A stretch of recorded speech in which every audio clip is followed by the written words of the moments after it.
आता हे गावातले गँगस्टर आमच्यासोबत कुठे होते शेतामध्ये हे बघण्यासाठी ब्लॉग शॉट पण बघा. जय शिवराय मित्रांनो, स्वागत तुमचं डबल एका मिनी ब्लॉग मध्ये. आता हे गावातले गँगस्टर सोबत मी चाललो होतो आपल्या बोरकडे, कारण की आपली जी बोरची मोटर आहे ती जळाली होती. मग हे काढणारे आले होते.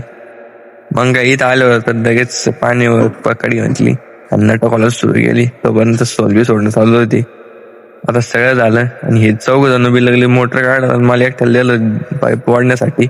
त्यात पण माझी हालत इतकी खराब झाली होती, कारण की पाईप एकदम जड होता. मग काय वाढावंच लागला.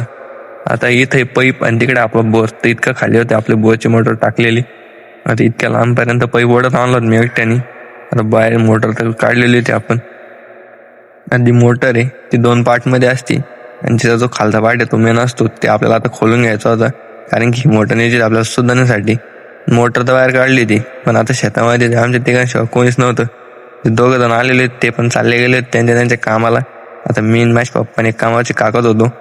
ती मोटर तर खोलून घेतली होती आणि तो मेन पार्ट होता तो घेऊन चालले ते कामाचे काका आता सुधारण्यासाठी घेऊन दुकानात.